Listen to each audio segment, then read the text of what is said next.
We have been reflecting on the fact that as a global family, we are facing a serious crisis of survival.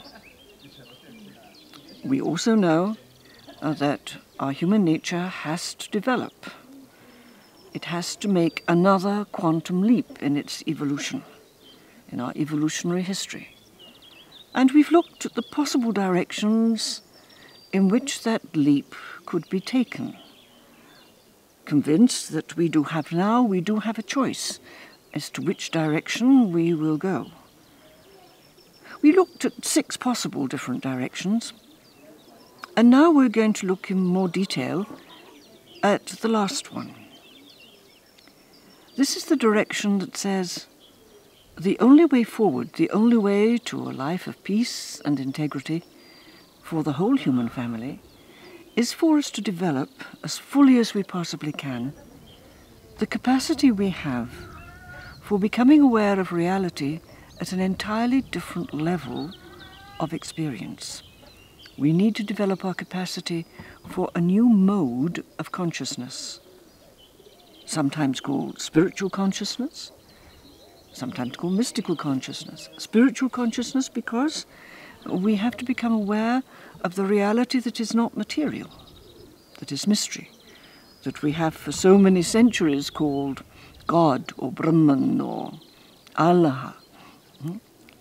This great mystery that is life.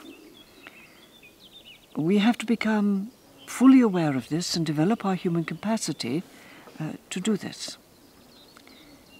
This means that we need to look now in much greater detail what we mean by consciousness, by awareness, social, psychological, physical consciousness.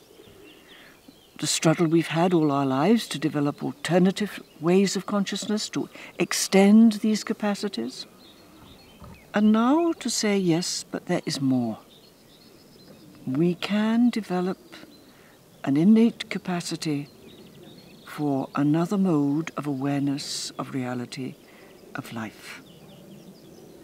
But will we do it? That is the big question before us, because the security of our quantum leap depends on the wisdom of that choice. Too long, too short. It was perfect. Here we go.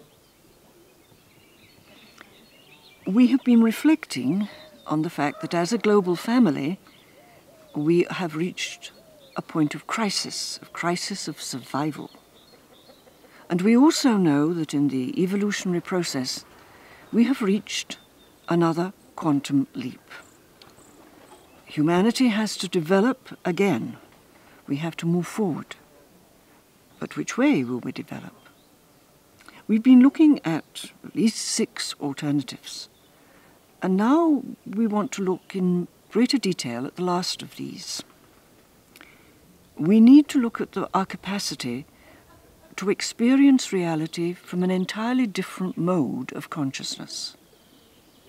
We need to look at what we mean by consciousness. It's still a mystery both to science and to philosophy. But we know that we are aware, and we know the different levels of physical and psychological awareness. But is there more? All through the history of humanity, we have felt there must be more. Something, not just an extension of this level of consciousness, but a mode that is utterly different. And yes, there is. Now, how do we develop this mode of consciousness of non-reality, of spirit, the word we've used for centuries? Spirit to spirit consciousness. Can we do it? How will we do it? That is the point of reflection now.